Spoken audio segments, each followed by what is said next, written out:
Olá, meus amados, mais uma vez, Urique Costa, canal Sem Fermento. A paz de Arruxo a todos. Desde já quero deixar o meu agradecimento a você que tem assistido os vídeos, tem deixado o seu like, tem compartilhado em suas redes sociais, e também a você que se inscreveu ontem no canal e que deixou seu comentário. Que vocês possam ajudar a divulgar o canal para que outras pessoas também tenham acesso às verdades. Hoje eu quero desmistificar algo com vocês que é levado para um sentido literal quando se trata de uma metáfora, ok? Para que nós tenhamos uma plena compreensão dos escritos, primeiro nós temos que compreender, deixa eu deixar isso aqui marcado porque eu vou precisar fazer o uso. A Bíblia, o Antigo Testamento todo foi escrito por judeu para judeu, ok? O Novo Testamento foi escrito por judeu, uma parte para judeu, a outra parte para gentios. Porém, aquela parte do Novo Testamento que foi escrita por judeu para judeu usa o mesmo estilo figurativo, os mesmos símbolos que eles utilizavam figurativamente para a representação de coisas. Ou seja, as mesmas metáforas utilizadas pelos judeus para transmitir as verdades que eles queriam para o judeu são utilizadas no Novo Testamento, nos livros do qual são destinados para judeu. Mateus, os livros históricos, né? Mateus, os evangelhos históricos, né? Mateus, Marcos, Lucas e João. Tiago, Pedro, Judas e Apocalipse, ok? E Atos dos Apóstolos. Esses livros foram destinados para judeus, então por eles serem destinados para judeus, eles fazem uso das mesmas figuras, das mesmas metáforas para se referir às coisas que eles queriam.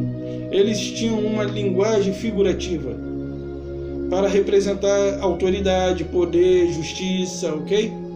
Uma delas é inferno, a outra é nuvem.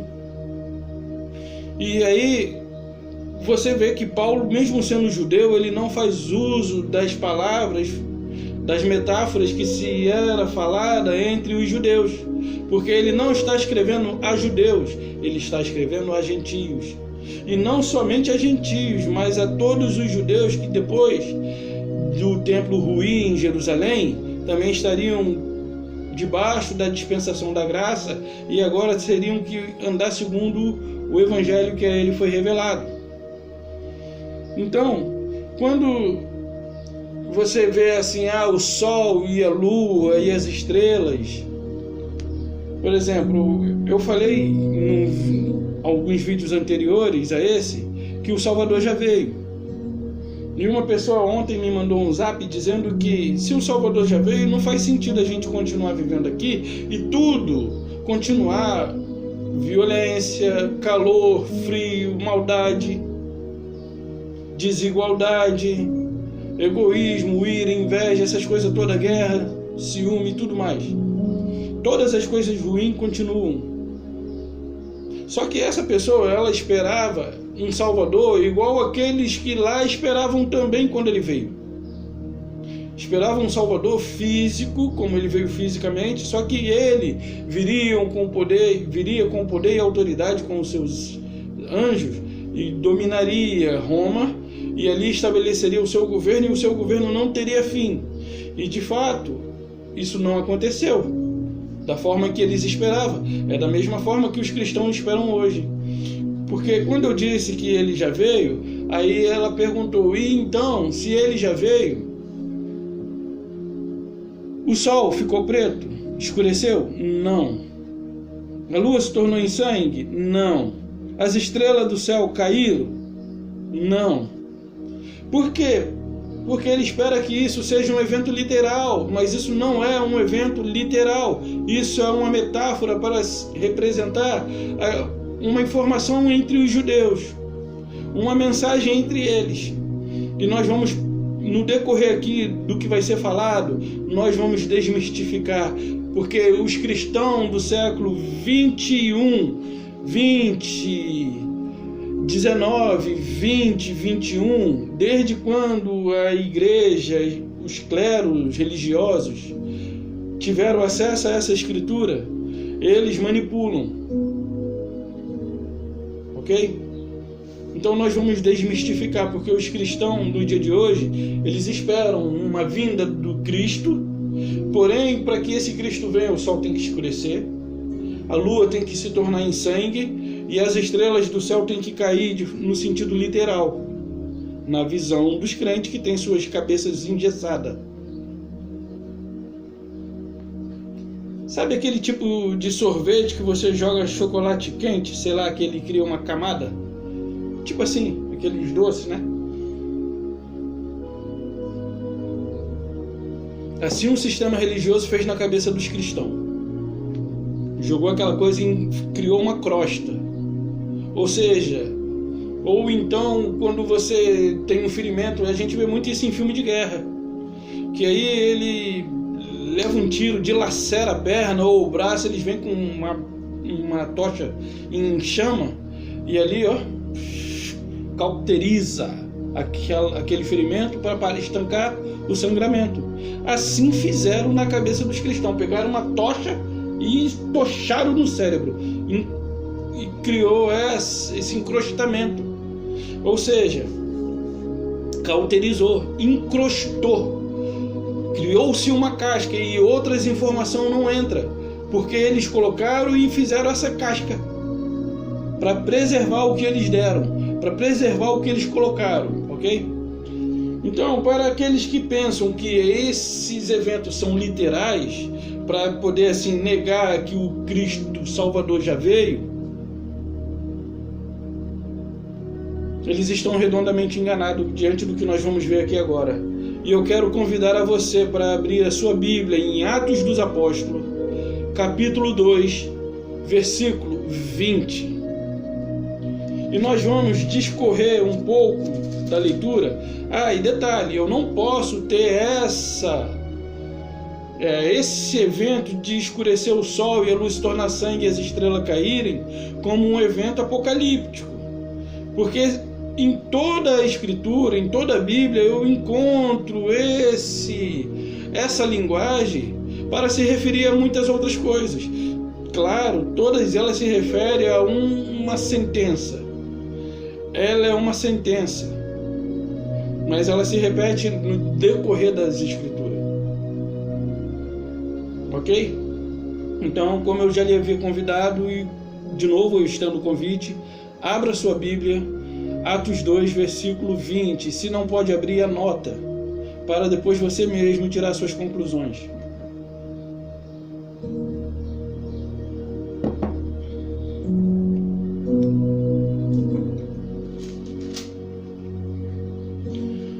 O sol se converterá em trevas e a lua em sangue, antes que venha o grande e glorioso dia do Senhor, né? Do Senhor Yahushua. Ok? Então aqui está nitidamente que esses eventos aconteceriam antes do grande e glorioso dia de Yahushua. Ok? Está escrito aqui. Mas isso aqui é literal? Para você que é religioso, sim, né? Você espera o sol, porque assim, como eu também fiz parte do sistema, eu também, quem aí nunca esperou que... Quem nunca falou ou nunca esperou que o sol se escureceria e a lua não daria a sua claridade, ou seja, se converteria em sangue e as estrelas cairiam do céu? Eu falei, eu cria assim, e diante da escritura não há base para continuar a crer que assim será. Até porque ele já veio, não voltará uma terceira vez. Ok? E você vai entender. Eu espero que você entenda. Eu espero que essas palavras sejam verdadeiras e vivas e mais penetrantes que a espada de dois gumes que penetra juntas e medula, para quebrar esse encrostamento que criaram no seu cérebro.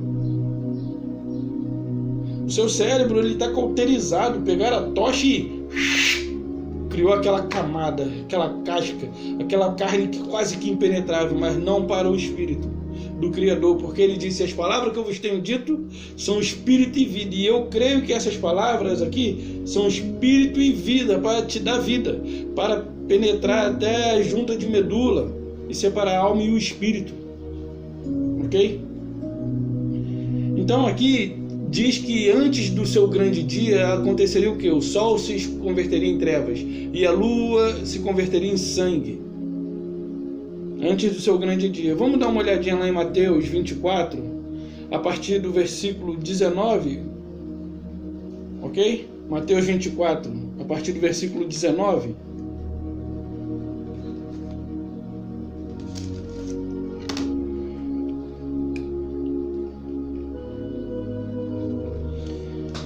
Bom, a partir do 19 que eu falei, né?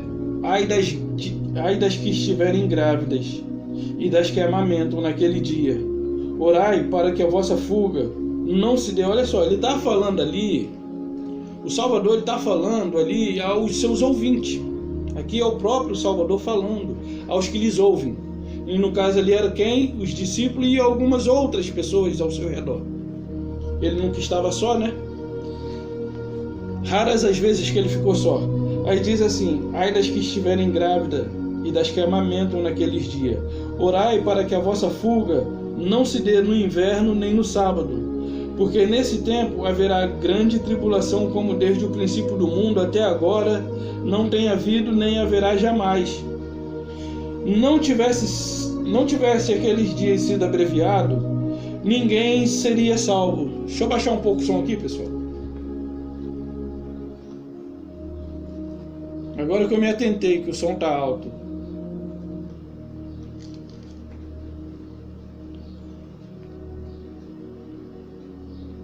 Não tivesse aqueles dias sido abreviado, ninguém seria salvo, mas por causa dos escolhidos, tais dias serão abreviados. Ok? Então, se alguém vos disser: eis aqui, ou ei-lo ali, não acrediteis, porque surgirão falsos cristos e falsos profetas, e operando grandes sinais e prodígios, para enganar, se possível, os próprios eleitos. Ok? Os próprios eleitos, não os cristãos, tá? Vede que vos tenho dito. Portanto, se vos disserem: eis que ele está no deserto, não saiais, ou ei-lo no interior da casa, não acrediteis. Porque assim convém, assim como o relâmpago sai do oriente e se mostra ao ocidente, assim também será a vinda do Filho do Homem. Onde estiver o cadáver, aí se ajuntará os abutres. 29. Logo em seguida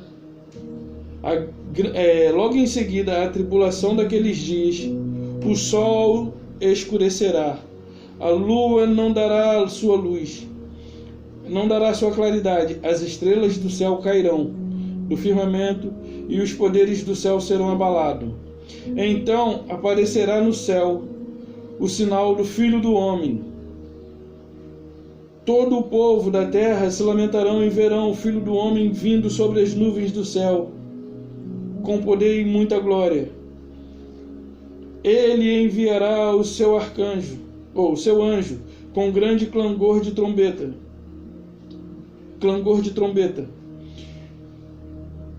Os quais reunirão os seus escolhidos dos quatro ventos, de uma a outra extremidade do céu. Aí ele diz assim: aprendei, pois, esta parábola da figueira, quando já os... Não, era só até aqui o 29, então. Deixa aqui. Logo em seguida a tribulação daqueles dias, o sol se escurecerá, a lua não dará a sua claridade, e as estrelas cairão do firmamento, e os poderes do céu serão abalados. Algumas versões está escrito que as estrelas cairão sobre a terra. Então, para tentar compreender um pouco mais, vamos lá em Apocalipse 6. Apocalipse 6, versículo 12. Apocalipse 6, 12 e 13.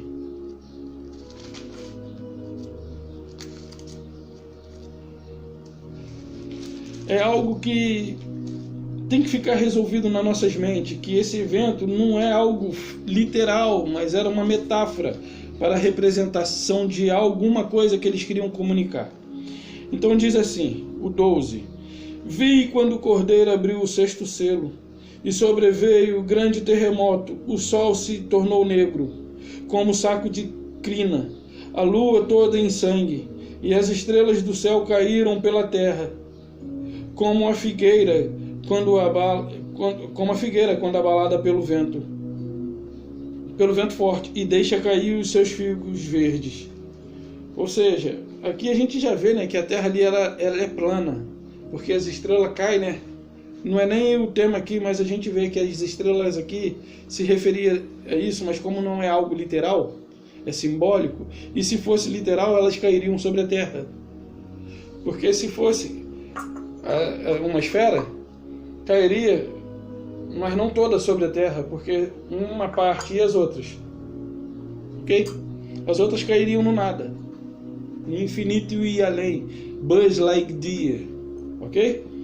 Então, nota-se que não é um evento literal, porém um evento espiritual, ok? Ou seja, é algo que o Criador, é a linguagem pelas quais eles utilizavam. Vamos olhar outros textos. Por exemplo, eles utilizavam esses versos aqui, essa linguagem, essa metáfora, para se referir assim, ó. O sol, a lua e as estrelas era usado pelos judeus para simbolizar o governo. Alguns patriarcas eram chamados assim. O próprio Criador foi chamado assim.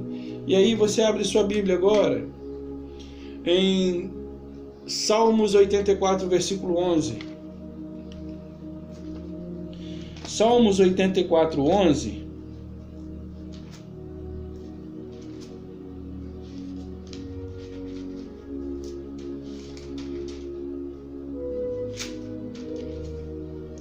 Para você ver que como ele chamava o Criador também, ó.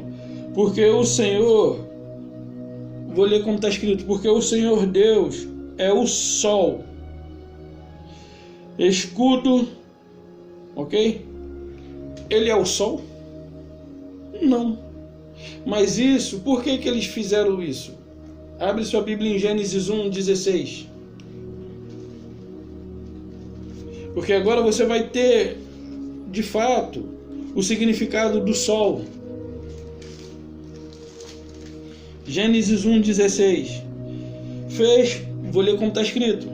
Fez Deus os dois grandes luzeiros, o maior para governar o dia e o menor para governar a noite. Fez também as estrelas, ok? Então por que eles falaram que o Senhor ali era o sol? Porque governo, autoridade é dele. Ele tem o governo, ele tem a autoridade. Mas ele é o sol? Não. Então eles fizeram da figura do sol uma linguagem metafórica para representar o poder, o governo. Então por isso eles falaram, Davi, né? O Senhor é o sol, o escudo. Ele é o sol. Então tá certo aqueles que adoram o sol? E nós é que estamos errados? Ok? Então você vê que isso é uma linguagem, uma linguagem figurada, é uma metáfora. Então, voltando aqui, abre sua Bíblia em Juízes 5, versículo 19.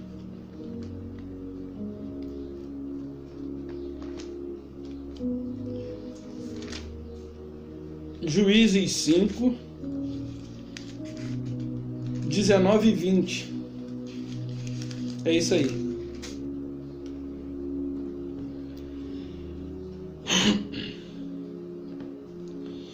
Vieram reis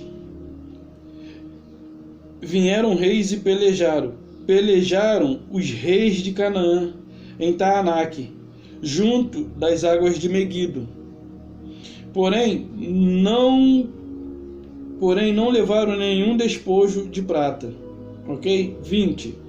Desde os céus pelejaram as estrelas contra Cícera, desde as suas órbitas fizeram, ok? Então assim, alguma estrela veio e lutou contra Cícera, que era o rei ali na época, que era o exército opositor. Algumas estrelas, ou seja, ou quer representar aqui os justos. Vamos olhar mais um texto? Abre sua Bíblia em Gênesis 27, ou 37, para que você possa entender isso aqui. Essa parte das estrelas aqui em Cícera, a gente vai entender agora. Gênesis 37, 9 e 10. Teve ainda outro sonho. Aqui está se referindo a José, né? Todo mundo aí sabe. Teve ainda outro sonho, e o referiu a seu irmão, dizendo: sonhei também que o sol e a lua e 11 estrelas se inclinavam perante mim. Ok? O 10. Contando ao seu pai e a seus irmãos, repreendeu o pai e lhe disse: que sonho é esse que tivesse? Perguntando, né? Que sonho é esse que tivesse? Acaso viremos eu e tua mãe e teus irmãos e inclinaremos perante ti em terra? Ou seja, como era uma metáfora, era uma linguagem que eles utilizavam, pela qual eles se comunicavam, Jacó, a sua mãe ali, Rebeca, Raquel, aliás, a Raquel, eu acho que ela já estava até morta. Não estava, porque senão não fazia sentido, né? Então ele fala assim: quer dizer que eu e Raquel, tua mãe e teus irmãos, nos curvaremos diante de ti.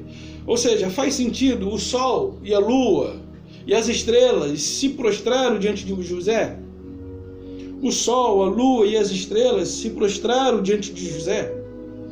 Não. E por que Jacó repreendeu? Porque Jacó compreendeu a linguagem que eles utilizavam. Era uma linguagem comum entre eles, figurativamente. Eles utilizavam linguagem de figuras para se relacionarem. Jacó entendeu muito bem o que o seu filho queria dizer. E aí você vê os cristãos esperando o sol e a lua se ennegrecerem. O sol se ennegrecer, a lua se tornar como sangue. E aí você vê esses eventos lunar, que ela se torna vermelha, é um evento próprio do seu ciclo. Não é nada de algo óbvio, que é de a sombra do sol, a sombra da terra. Não é nada disso. Mas é um evento próprio do seu ciclo. Então aqui você vê que José ali falou do sol, da lua e das estrelas. E Jacó entendeu. E por que Jacó entendeu? Jacó estava dizendo o seguinte: quer dizer então que nós que temos autoridade sobre você, agora isso vai se reverter? Agora isso vai se reverter? Aqueles que têm autoridade sobre você agora ficarão debaixo de sua autoridade? O que ele quis dizer com isso? Qual era o sentido do sonho de José? Qual era o sentido do sonho de José? Mudança de governo.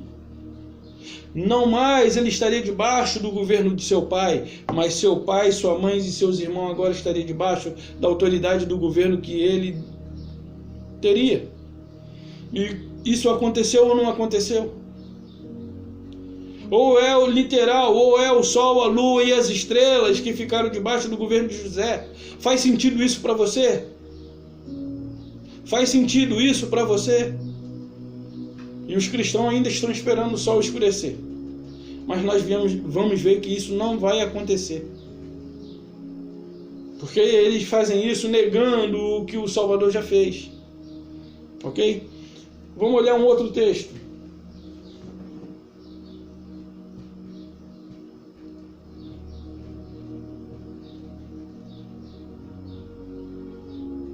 Isaías 13.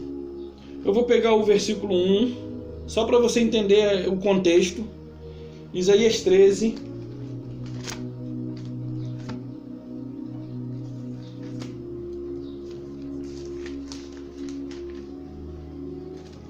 O verso 1 é porque é um texto extenso.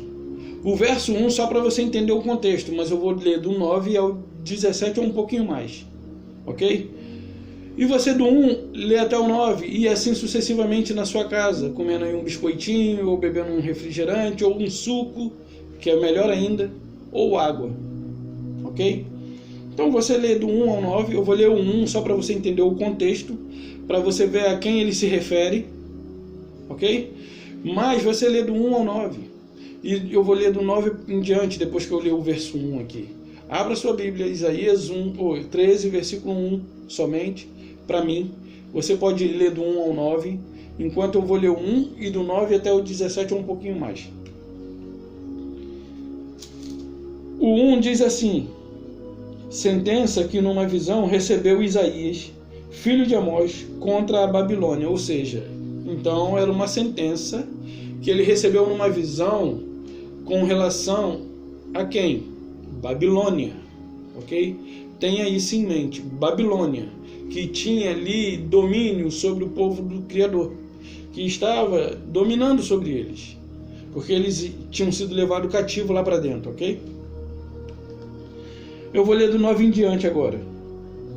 Eis que vem dias, diz o Senhor, dia cruel, com ira e ardente furor, para converter a terra em assolação e dela destruir os pecadores. Porque as estrelas e constelações dos céus não darão a sua luz, ok? Mais uma vez. Ou seja, olha quantas vezes foi utilizada essa linguagem, ok? Veja quantas vezes ela foi utilizada. Gênesis, Atos, o próprio Salvador, Isaías, Apocalipse por João, né? Aí ele diz assim: porque as estrelas e as constelações dos céus não darão a sua luz. O sol logo ao nascer se enegrecerá, ou se escurecerá. E a lua não fará resplandecer a sua luz. Castigarei o mundo por causa... Guarda o verso 10, né? Que os astros não darão, né? Porque as estrelas e as constelações e o céu não darão a sua luz, ok? O sol, logo ao nascer, se escurecerá ou enegrecerá, que está aqui. E a lua não fará resplandecer a sua luz, ok? Aí ele diz: castigarei o mundo por causa da sua maldade e os perversos por causa da sua iniquidade. Farei cessar a arrogância dos atrevidos e arrebatarei a soberba dos violentos. Farei que os homens sejam mais escassos do que o ouro puro, mais raro do que o ouro de Ofir. 13. Portanto, farei estremecer os céus e a terra será sacudida. Farei estremecer os céus e a terra será sacudida do seu lugar, por causa da ira do Senhor dos Exércitos e por causa do dia do seu grande furor. Cada um será como gazela que foge como rebanho, que ninguém recolhe. Cada um voltará para o seu povo, cada um fugirá para a sua terra. Quem for achado será transpassado, e aquele que for apanhado cairá à espada. Suas crianças serão esmagadas perante eles, sua casa será saqueada, sua mulher violada. Eis que eu despertarei contra eles os medos, que não farão caso de prata, nem pouco desejarão ouro, ok? Aí o 18: os seus arcos matarão os jovens, eles não se compadecerão do fruto do ventre, os seus olhos não pouparão as crianças. Babilônia, joia do reino, glória e orgulho dos caldeus, será como Sodoma e Gomorra, quando Iarro as transtornou, nunca jamais será habitada, ninguém morará nela de geração em geração. O arábio não amará, O arábio não armará ali a sua tenda, nem tampouco os pastores farão ali deitar o seu rebanho. Porém, nela as feras do deserto repousarão, e as suas casas se encherão de corujas. Ali habitarão os avestruzes, os sátiros, os sátiros pularão ali, ok? Aí ele diz assim, hienas, tá, beleza. Tá dizendo aqui a mudança de governo que aconteceu. Babilônia foi entregue aos persas. Antes Babilônia reinava. Agora houve uma mudança de governo. Para você ver que o sol, logo ao amanhecer, Babilônia ela não resplandeceu com toda a sua glória, com todo o seu esplendor. Babilônia não resplandeceu com toda a sua glória e esplendor. Ela não deu a sua luz. Porque houve uma mudança de governo. Saiu de Babilônia para os persas. Para os medos persas. Ok? Então você viu que aqui eles tratam ali. Aí aqui no 14 a gente sabe, né, que como caíste do céu, ou seja, ainda continua sendo a sentença que foi dada à Babilônia. Aí dizem que foi o diabo que caiu do céu. Aqui se trata da sentença que o Criador estabeleceu sobre Nabucodonosor. Esse diabo que você vê aqui caiu do céu, que eles dizem ser diabo. Aqui não diz ser diabo, diz que era querubim. E querubim quer dizer que é alguém que estava ao lado. É uma autoridade que está ao lado. Então você vê aqui que houve uma mudança de governo. Era dos babilônicos, agora era dos medos, dos persas.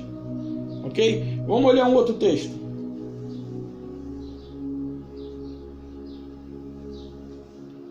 Mateus 24, do 29 ao 34 agora. Porque naquela hora eu estava tentando ler, eu ia acabar passando por cima do que eu tinha que... Depois eu tinha que voltar mesmo. Mateus 24, 29 em diante. Presta atenção no evento de novo. Nós vimos ali que houve uma mudança de governo entre Babilônia e Medos. Ok?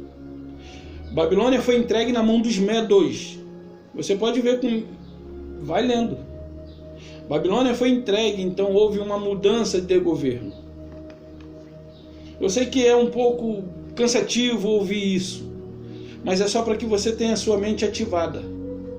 Porque a sua mente, como eu falei, ela está encrustada.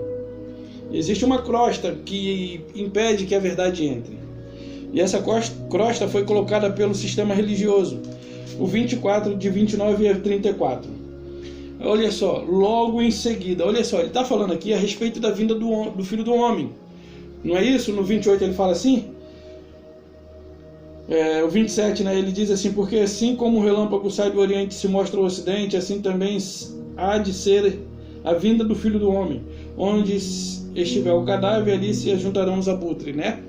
O 29, logo em seguida a tribulação daqueles dias, o sol escurecerá, a lua não dará a sua luz, a sua claridade, as estrelas cairão do firmamento. Lembra lá do 10 de Isaías 13? Que a lua, as estrelas, os astros do céu não darão a sua luz, o sol, a lua, ok? Veja se não é a mesma linguagem que o Salvador utilizou. Era uma metáfora utilizada pelos judeus para se comunicar a respeito de alguns eventos, a eventos que estavam acontecendo. E esse evento aqui representava governo, mudança de governo, que aconteceu. E houve uma mudança de governo em Jerusalém, como nós vamos ver aqui. Aqui está dizendo que houve uma mudança de governo em Jerusalém. Logo em seguida, a tribulação daqueles dias, o sol escurecerá, a lua não dará a sua claridade, as estrelas cairão do firmamento, e os poderes do céu serão abalados. Então aparecerá no céu o sinal do Filho do Homem. Todos os povos da terra lamentarão, e verão o Filho do Homem vindo sobre as nuvens do céu, com poder e muita glória. Ele enviará os seus anjos com grande clangor de trombetas, os quais reunirão os seus escolhidos dos quatro ventos de uma outra extremidade do céu. É os seus escolhidos, não é os cristãos não, tá? É os escolhidos, não são os cristãos. Você não pode dizer que os cristãos são os escolhidos, porque aqui não está dizendo especificamente cristão, está dizendo escolhido. Aí ele diz assim, 32, aprendei, pois, a parábola da figueira. Quando já os seus ramos se renovam e as folhas brotam, sabei que está próximo o verão. Assim também vós, quando virdes estas coisas, sabei que está próximo às portas. Aí ele diz assim, em verdade vos digo, não passará essa geração sem que tudo isto aconteça. Aí no 35 ele diz, né, passará céus e terra, porém as minhas palavras não passarão. Ou seja, ele está se referindo àquela geração. Ia acontecer uma mudança de governo em Jerusalém.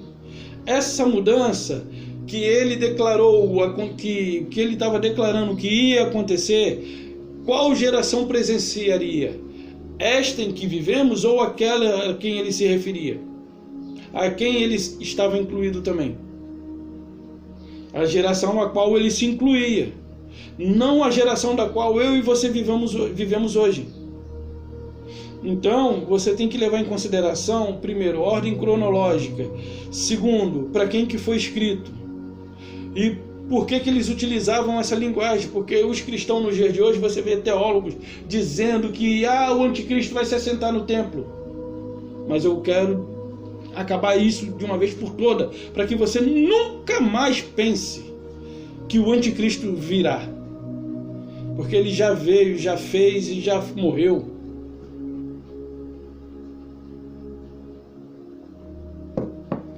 Já veio, já fez e já morreu. Mas voltando aqui, ele diz assim, haveria uma mudança de governo ali em Jerusalém. E ele diz assim, em verdade vos digo, não passará esta geração sem que tudo isto aconteça. Ou seja, no ano de 66 e meio, mais ou menos, Roma invadiu Jerusalém. Ela entrou em Jerusalém e começou a perseguição. E mata cristão, e persegue, e queima, e degola. E começou uma perseguição. Porque lembra que foi dado a João um caniço para ele medir o templo? Porém, a mesma ordem que foi dada a ele, nessa mesma passagem diz assim, não meça o átrio. Meça o templo, o altar e os que neles adoram, porém não meça o átrio, porque eles foram dados aos gentios para ser pisado. Apocalipse 11. Deixa eu ver se é o Apocalipse 11, aqui, rapidinho.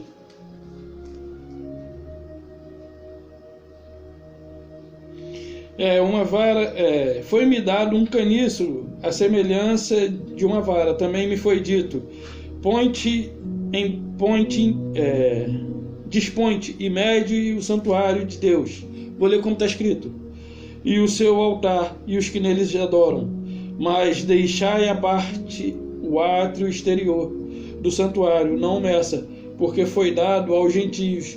Este, por 42 meses, calcarão os pés à cidade. Ou seja, Roma ficou no átrio por 42 meses, ou seja, 3 anos e meio, só causando maldade para aquele povo, ok? Então, quero trazer uma compreensão aqui para você a respeito desse texto, Mateus 24. Em verdade vos digo, não passará essa geração. Ele está falando com aquela geração, não com a que nós vivemos hoje. Até porque, se ele falar com aquela, então tem pessoas daquela geração até hoje. Se é para te levar ao pé da letra, literal, tem pessoas daquela nação até hoje, daquela geração até hoje viva, com 2100 e poucos anos aí. É para levar literal, ao pé da letra? Ok? Então, diante disso aqui, a gente consegue compreender um pouco Roma sitiou Jerusalém e começou uma perseguição ali, uma grande tribulação. E quando essa tribulação acabasse, ele viria e estabeleceria o seu reino. Ok? Ele está falando aqui da vinda do Filho do Homem. Lembrem-se disso, Mateus 24, 27. Assim será a vinda do Filho do Homem. Como um relâmpago que sai do Oriente e se mostra no Ocidente. Assim será a vinda do Filho do Homem. Ele está falando a respeito da sua vinda. Logo o quê? Logo após aquela grande tribulação. Ok? Então, o que acontece? Roma sitiou Jerusalém e começou uma grande tribulação entre o povo do Criador. Ok? Entre o povo do Criador. E o que acontece? O templo ainda estava de pé. Ainda os pactos estavam se cruzando. O Salvador já havia estabelecido espiritualmente o seu reino. Ou seja, os pactos estavam se cruzando. Os sacrifícios imolados ali, os animais imolados em forma de sacrifício, em prol de perdão pelos pecados, não tinha mais nenhum significado espiritualmente. Já não podia mais fazer remissão de pecado. Quer dizer, não remia, mas trazia perdão. Espiritualmente estava nulo esses pactos. Espiritualmente já não tinha mais importância nenhuma, já não havia mais validade. Mas ainda se continuava fazendo isso. E por que isso estava acontecendo? Porque ainda o templo estava de pé. Durante o período da grande tribulação, o templo estava de pé. Lembra que ele falou, não ficará pedra sobre pedra? Alguém lembra aí? Ele não se referia ao mundo em que vivemos, ele se referia exclusivamente ao templo. Olha, mestre, que grandes obras, olha que coisa monumental, que coisa fantástica. O templo. Ok?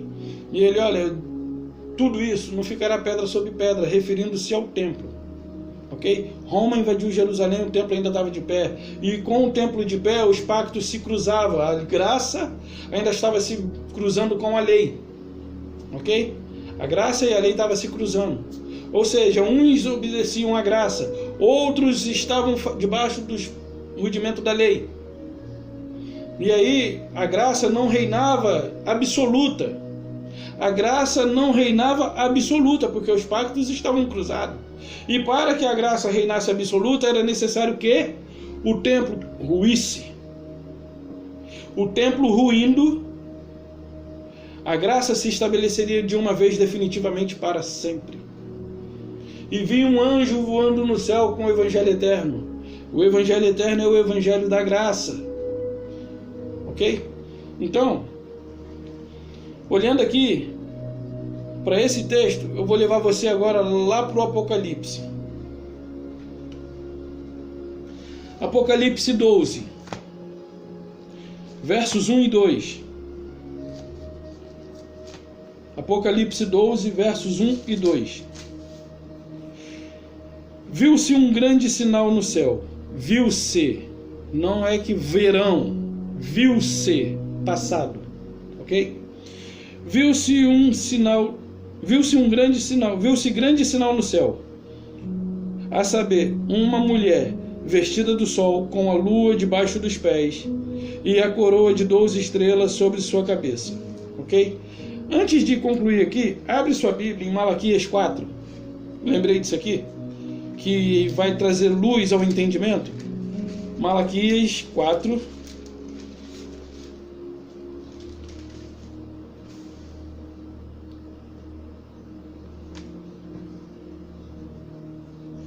E 2. Malaquias 4, 1 e 2. Para que nós tenhamos compreensão lá daquele Apocalipse 12. Pois, eis que vem dia, e arde como fornalha, todos os soberbos e todos os que cometem perversidade serão como restolho. O dia que vem os abrasará, diz o Senhor dos Exércitos, de sorte que não lhe deixará nem raiz nem ramo. Ok? 2. Mas para vós outros, que temeis que temeis o meu nome, nascerá o sol da justiça, trazendo salvação às suas asas. Saireis e salteareis como bezerro solto às estrebaria. Ok? Voltando para o Apocalipse 12. O versículo 2. De novo. Viu-se um sinal no céu, a saber, uma mulher. Quem era a mulher aqui? A mulher é quem? É a noiva. É a mulher do Criador. O teu Criador é o teu marido, diz Isaías 54, versículo 5. O teu Criador é o teu marido, não é? Jerusalém é quem? É a mulher. Vestida com o quê? Com o sol. E quem é o sol aqui, por exemplo? Vocês viram que lá no Salmo 84, eles falaram assim, o Senhor Yahweh é o sol. Ok? Os judeus, o templo era esse sol. Eles tinham como o sol aquilo ali, porque era de lá que vinha a glória do Criador para eles. Mesmo tendo sido desaprovado pelo Criador, a construção, eles achavam que de lá de dentro é que eles tinham a glória do Criador. Então, Jerusalém, ela estava vestida desse sol. Porém, é o que diz aqui, né? Diz assim, viu grande sinal no céu, a saber, uma mulher vestida do sol, com a lua debaixo dos pés. E quem é a lua? A lua é a antiga aliança. A lua é a antiga aliança, o antigo pacto. E olha o detalhe dessa mulher. Olha para o detalhe, a característica dessa mulher. Com a lua debaixo dos pés e uma coroa de 12 estrelas sobre a cabeça, que, achando-se grávida, gritava com dores de parto, sofrendo tormento para dar à luz. Ok? Aí você vai ver alguns líderes religiosos aí levando para uma outra compreensão, trazendo uma outra compreensão a respeito. Como nós vimos aqui, vou ler aqui de novo Malaquias, tá? Pois eis que vem dias e arde com fornalha todos os soberbos, todos os que cometem perversidade serão como restolho. O dia que vem os abrasará, diz o Senhor dos Exércitos, de sorte que não lhe deixará nem raiz nem ramo. Ok? O 2. Mas para vós outros que temeis ao meu nome, nascerá o sol da justiça. Então, o que acontece? Enquanto aquele templo, que era o símbolo máximo do judaísmo, porque enquanto o templo estava de pé, ainda existia sacerdote, levita, dízimos, sacrifício. Então os pactos estavam se cruzando e o Criador estabeleceu, e o Criador enviou seu Filho para trazer o estabelecimento de um novo reino. E essa mulher, Jerusalém, estava com dores de parto. Por que ela estava com dores de parto, prestes a dar à luz? Porque a velha aliança estava morrendo. Tinha que morrer para que o novo fosse gerado. Os velhos costumes, as velhas práticas morreriam, porque o que há de nascer agora era um reino eterno, um evangelho eterno, um pacto eterno, um pacto não mais temporário, não mais transitório, mas um pacto eterno. Como ele disse aqui, né? Voltando aqui, nascerá o sol da justiça, porque eles estavam debaixo do sol que eles estabeleceram como sol. Eles achavam que o templo era a glória do Senhor. E aí os romanos entraram, e aquele templo se tornou escuro pela fumaça do incêndio. Ele se tornou escuro, as suas paredes enegreceram pela fumaça do incêndio, foi destruído. E quem é a lua? Quem é a lua que ficou ensanguentada? O antigo pacto. E quem é a mulher vestida do sol com a lua debaixo dos pés? Jerusalém, agora não mais vestida pela glória daquele templo, mas vestida pelo sol da justiça, pisando o antigo pacto, pisando sobre aqueles rudimentos que morreram. Esse rudimento ficou abaixo dos pés da Jerusalém, que é a verdadeira igreja do Salvador nos dias de hoje. E eu acredito que você é essa igreja, e que você não mais vai se submeter às coisas que foram postas debaixo dos seus pés. Porque ele nos transportou do reino das trevas. Quando fala reino das trevas, não está se referindo a um reino do diabo literal. Está se referindo a essas leis que traziam morte como consequência, a desobediência. Por conta da desobediência, como consequência, trazia morte, melhor dizendo. E ele nos transportou para o reino do Filho do seu amor, que é o lugar em que eu e você nos encontramos hoje. Porém, os religiosos, eles estão aí com a intenção de reconstruir templos. E eles dizem que o anticristo se assentará no templo do Criador. E olha como a mentira cai por terra hoje no nome do nosso Salvador Yahushua. O templo do Criador, a partir do momento em que o Salvador verteu o seu sangue no madeiro, passou a ser eu e você. Como é que ele se assentará no templo do Criador, o anticristo? Que templo é esse? Ele pode construir 10, 20, 30, 100, 200, 1000, 1 milhão. Nenhum deles é templo, porque eu e você somos templo. Ou não sabeis vós que sois templo do Espírito do Diabo? Então o anticristo se assentará onde? No meu colo? Senta aqui, papai. Caiu até meu quadro aqui. Senta aqui, papai. Vem, anticristo, senta aqui no colo. Não tem templo para ele sentar, não. E até quando vocês vão ficar recebendo isso como verdade literal? Até quando? Eu poderia tirar esse vídeo só porque isso aqui caiu. Diz um amigo meu que tem coisas que eu não quero que apareça, mas aqui é tudo ao vivo, é sem fermento, até os bastidores. Isso aqui é sem fermento.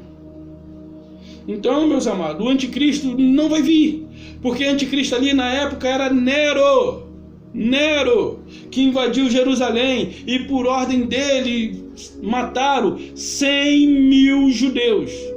70 mil romanos invadiram Jerusalém e mataram 100 mil judeus. Por isso ele disse: quem estiver na Judéia, não volte para trás. E quem estiver no monte, não desça. Era um evento local. Porém, a sua vinda era para todos os que habitavam em terra dominada por Roma. E os crentes estão achando que a lua, o sol, esses eventos, esses fenômenos são literais. Não são, não. Não são. Engana-se você que pensa assim. E aí, assim, eu é que sou doido. Eu é que sou o herege. Eu é que não faço exegese. Claro que eu não faço, porque eu pego o texto. Eu estou pegando os textos. Vamos ver se tem mais versos para ver? No Apocalipse nós vimos aqui, né, que a mulher, ela estava vestida com dores, vestida com o sol da justiça agora, como diz Malaquias. Ela não mais estava vestida daquela glória que vinha do templo dos judeus, mas agora ela estava vestida com o sol da verdadeira justiça, e da justiça que não terá fim. Da justiça que não terá fim. Ok? E aí você vê, são doutores dizendo, e as pessoas, e olha que eles são doutores, e eles dizem que o anticristo é um político. Foi político sim, foi Nero. E aí eles pegam lá aquela passagem de Daniel, capítulo 9, e diz: ele fará acordo, mas eles não pegam o contexto. Ele quem? Se você pegar o contexto, você vai descobrir a respeito de quem ele fala.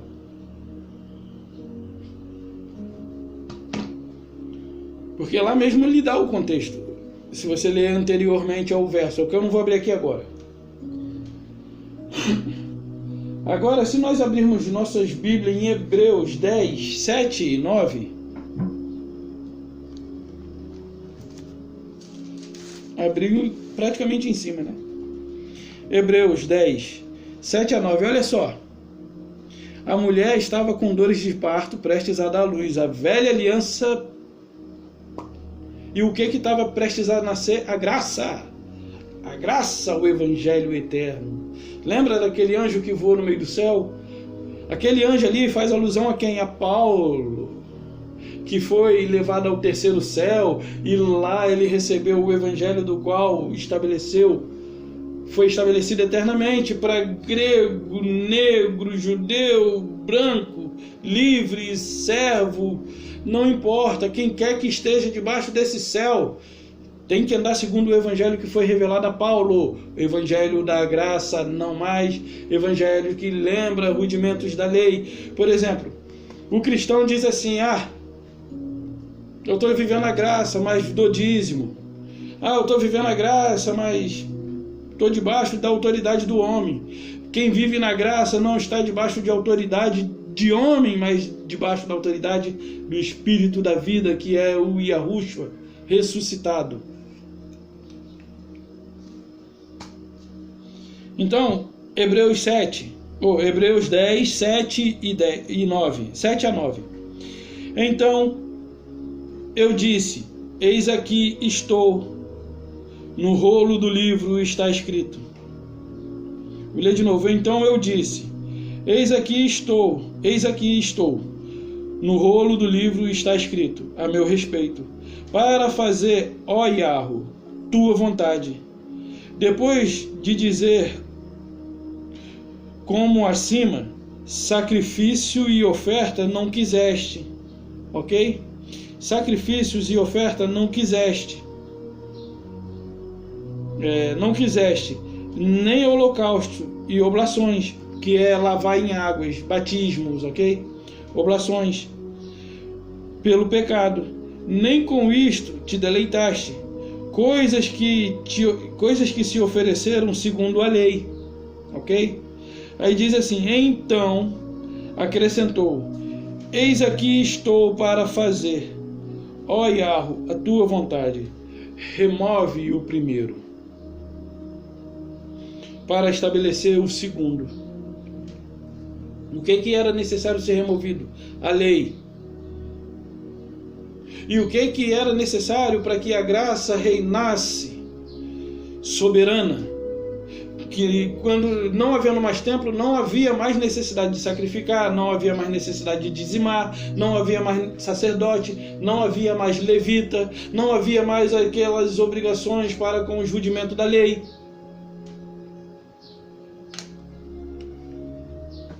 Então ele diz: remove o primeiro, para que se estabeleça o segundo. Vamos olhar mais um verso aqui de Hebreus 12, 26 e 29.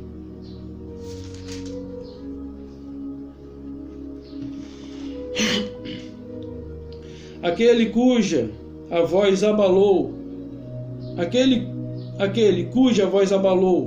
então a terra, agora porém ele promete, dizendo: ainda uma vez por todas farei abalar, não só a terra, mas também o céu. Ora, esta palavra, ainda uma vez por todas, significa a remoção das coisas abaladas. Quais são as coisas abaladas? O sol, a lua, ou seja, o templo de Jerusalém, ok? Foi removido. O que era a outra coisa abalada? A lua. O que era a lua? O antigo pacto que foi colocado debaixo dos pés da mulher foi removido. E vamos continuar aqui. Ele diz assim, o 27, né? Ora, esta palavra, ainda uma vez por todas, significa a remoção das coisas abaladas. O que foi abalada? O Antigo Testamento. A lei foi abalada. O que mais foi abalado? O templo de Jerusalém foi abalado. O que mais foi abalado? Jerusalém foi abalada. Porque a lei, ela se tornou vermelha com o sangue daqueles que foi derramado pelo genocídio romano.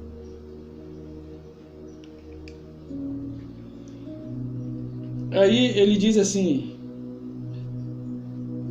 todas estas coisas significam a remoção das coisas abaladas, como tinha sido feita para que as coisas que não são abaladas permanecessem. permaneçam. Por isso, recebemos nós um reino inabalável, retenhamos a lei. É o 28. Retenhamos a lei. Retenhamos a lei e a graça. Não. Retenhamos o que? A graça. Hebreus 12, versículo 28. Ele diz assim: por isso, recebendo nós um reino inabalável.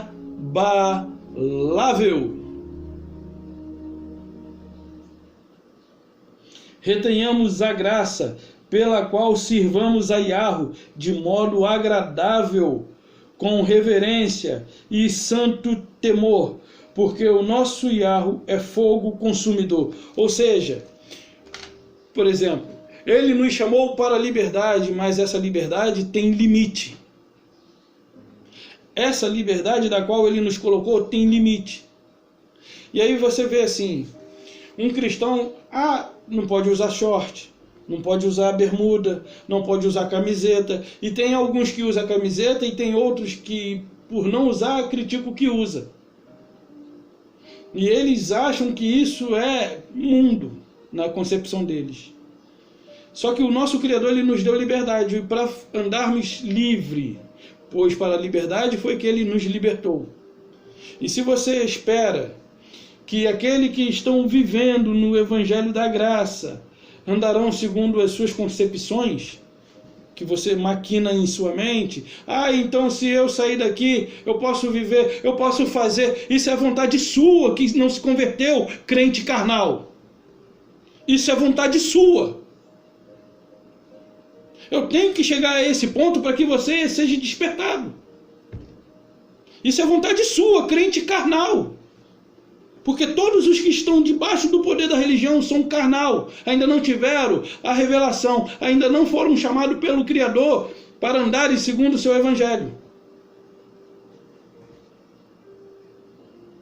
Porque a única coisa que eles sabem dizer, então eu só posso fazer tudo. Isso é carnal. Não tem a essência daquele que vos chama ainda. Porém, vocês são escolhidos. Mesmo vocês não demonstrando viver aquilo que eles querem, aquilo que ele quer, vocês são eleitos. Vocês são salvos. E o que vocês não receberão se continuar na condição que se encontra é ficar sem galardão. Porém, da mão dele vocês não serão arrebatados. Você anda conforme você quiser. Mas ele é fogo consumidor.